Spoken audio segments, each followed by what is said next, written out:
सब्र का अजर। उसने मरने से पहले एतराफ़ जुर्म कर लिया, जिससे मुकदमा उनके हक में हो गया है और जल्द उनका मकान उन्हें मिलने वाला है। आगा साहिब किराया लेने आए तो उनका किराएदार मौजूद नहीं था, बल्कि एक खतरनाक शक्ल वाला इंसान बाहर आया और उसने आगा साहिब को बताया कि वो इस मकान का नया मालिक है। आगा साहिब ये सुनकर चकरा गए। उन्हें लगा कि शायद ये झूठ है, मगर इस शख्स ने जिस तरह उनके मुंह पर दरवाज़ा बंद किया, वो समझ गए कि उनके साथ हाथ हो गया है। इसके बाद उनकी ज़िंदगी मुश्किल से मुश्किल तर होती गई। उन्होंने हर मुमकिन कोशिश कर ली, हर दरवाज़ा खटखटाया, मगर कुछ ना बन सका। पुलिस के पास रिपोर्ट दर्ज कराई तो भी कुछ ना हुआ। कब्जा करने वाले शख्स के पास पक्के कागजात थे। फिर ये मामला अदालत तक पहुंच गया, जहां एक तकलीफ दे और सब्र आजमा अमल का आगाज हुआ। दिन हफ्तों और हफ्ते महीनों में बदलने लगे। इस तरह कई साल गुजर गए। आगा साहिब के पास जो कुछ था उन्होंने मुकदमे पर लगा दिया, फिर जेवर और घर की कीमती अशिया बेची, आखिर में कर्ज लिया, मगर नतीजा कुछ ना निकला। इन चंद सालों में उनकी कमर तोड़ कर रख दी। उन्हें एहसास होने लगा कि उनकी जिंदगी में इस मुकदमे का फैसला नहीं हो सकता और वो खुद भी बिस्तर से जा लगी। इन हालात में उनकी अहलिया ही थी जो उनका हौसला बढ़ाती थी और सब्र करने का कहती। आखिर एक दिन आगा साहिब थक पड़े, नहीं होता मुझसे सब्र, और कितना सब्र करूं, कब तक करूं। कहते कहते उनको खांसी का दौरा पड़ गया। वो खांसते खांसते बेहाल हो गए। या पानी लेने दौड़े और अहमद भागता हुआ आया और उनकी पीठ सहलाने लगा। आगा साहिब ने पानी पिया और गहरे गहरे सांस लेने लगे। फिर आहिस्ता से बोले, बेशक हमें सब्र करना चाहिए, लेकिन अब मेरे सब्र का पैमाना भर चुका है। हमने बिलावजा मुकदमाबाजी की, अपनी जमा पूंजी भी लिटा दी और बार बार कर्जे में जकड़ा जा चुका है।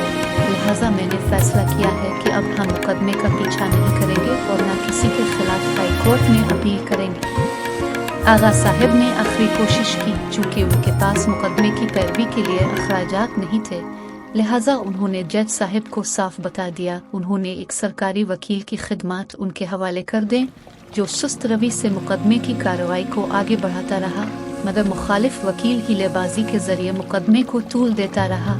आखिर एक दिन वो आया जब अदालत पहुंचने के लिए भी उनके पास पैसे नहीं थे।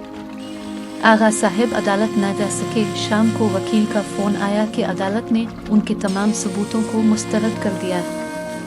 बेबसी के एहसास से आगा साहिब की आंखें भर आईं। उनके लबों पे गला आने ही वाला था कि उनकी शुक्रगुजार अहलिया आ गई। उन्होंने गहरी सांस ली और आसमान की तरफ देखकर बोले, अल्लाह, जो तेरी मर्जी, हर हाल में तेरा शुक्र है। शुक्र अदा करने से उनकी तबीयत हल्की हो गई। यूं लगा जैसे उन पर से काफी बोझ आतर गया हो। अपने सारे मामलात उन्होंने खुदा के हवाले कर दिए थे। अगले दिन वकील उनको लेने घर आ गया। वो बहुत खुश था। उसने गर्म जोशी से आगा साहिब से हाथ मिलाया और उनको खुश खबरी सुनाई कि जिस प्रॉपर्टी डीलर ने उनसे धोखा किया था, से दिल का दौरा पड़ा। उसने मरने से पहले एतराफ़ जुर्म कर लिया, जिससे मुकदमा उनके हक में हो गया है और जल्द उनका मकान उन्हें मिलने वाला है। यह खबर सुनकर आगा साहिब इतना रोए कि आंसू थमना मुश्किल हो गए। उनकी आजमाइश खत्म हो गई थी जिसने उन्हें परेशानी में डाला था। अल्लाह ने उन्हें इस परेशानी से निकाल लिया। यही उनके सब्र का इनाम था। जिंदगी कभी खुशी, कभी गम, कभी बीमारी, कभी सेहत, कभी दौलत, कभी गुर्बत, ये सब कैफियत जिंदगी के साथ साथ चलती है। गौरतलब बात यह है कि हमारा तर्ज अमल क्या होता है। नागवार हालात में हम सोचने लग जाते हैं कि मेरे साथ ही क्यों होता है ये सब कुछ, आइए कि मेरी तो किस्मत ही खराब है, वगैरह वगैरह। इंसान भलाई की दुआएं करता करता तो थकता नहीं, और अगर तकलीफ पहुंच जाती है तो नाउमीद हो जाता और आस तोड़ बैठता है। और अगर तकलीफ पहुंचने के बाद हम इसको अपनी रहमत का मजा चखाते हैं तो कहता है कि यह तो मेरा हक था और मैं नहीं ख्याल करता कि क़यामत बर्पा हो। और अगर क़यामत सचमुच भी हो और मैं अपने परवरदिगार की तरफ लौटाया भी जाऊं तो मेरे लिए इसके यहाँ भी खुशहाली है। बस काफिर जो अमल किया करते वो हम उनको ज़रूर जताएंगे और उनको सख्त अजाब का मज़ा चखाएंगे। और जब हम इंसान पर करम करते हैं तो मुंह मोड़ लेता है और पहलू फेर कर चल देता है। और जब इसको तकलीफ पहुंचती है तो लंबी लंबी दुआएं करने लगता है। ज़रा देखिएगा, कहीं हमारा अब का हाल तो नहीं बयान किया जा रहा। बड़ी दुआएं करते हैं हम कि आ अल्लाह ये दे दे, आ अल्लाह वो दे दे, और फिर जब वो नहीं मिलता तो हम मायूसी के आलम में कह उठते हैं कि अल्लाह हमारी तो दुआ ही कबूल नहीं करता। हालांकि ये बात है कि खुलूस वाद से की हुई कोई दुआ, कोई इबादत रद्द नहीं होती। मोमिन के नामा अमाल में लिख दी जाती है और उसके बदले में आखिरत में क्या मिलने वाला है ये अल्लाह ही बेहतर जानता है, और वो तो बहुत बड़ा चढ़ाकर जजा दिया करता है। अच्छा, दुआ कबूल हो गई और जो मांगा मिल गया, तो हम जो कुछ कर रहे होते हैं वो हरगिज़ अल्लाह को राज़ी करने वाले अमाल नहीं होते। गाना बजाना, डांस पार्टियाँ, नमूद व नुमाइश, इसराफ, नमाजों से गफलत वगैरह।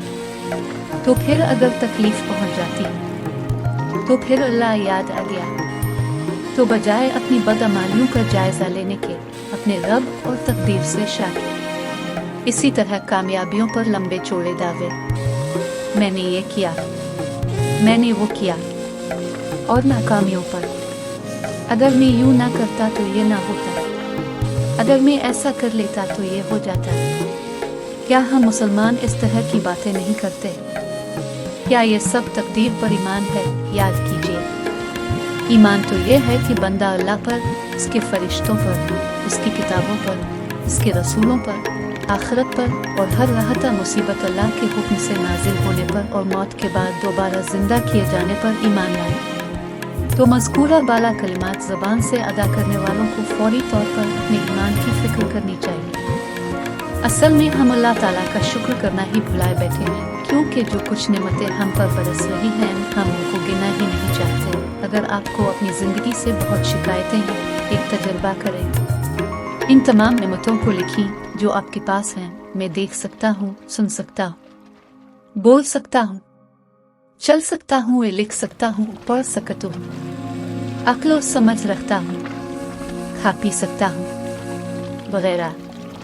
एयर कंडीशनर लगा हुआ है जो गर्मी महसूस ही नहीं होने दे रहा। अलमारी में लिबास, जूते मौजूद हैं, लैपटॉप, मोबाइल फ़ोन मौजूद, पानी आ रहा है, तरह तरह के खाने, घर के बाहर कार मौजूद, बसों टैक्सी के झंझट से आज़ाद, फिर घर वाले, बीवी बच्चे, अच्छी मुलाजमत, आला तालीम वगैरह। क्या ये सब कुछ हर किसी को मुयस्सर है?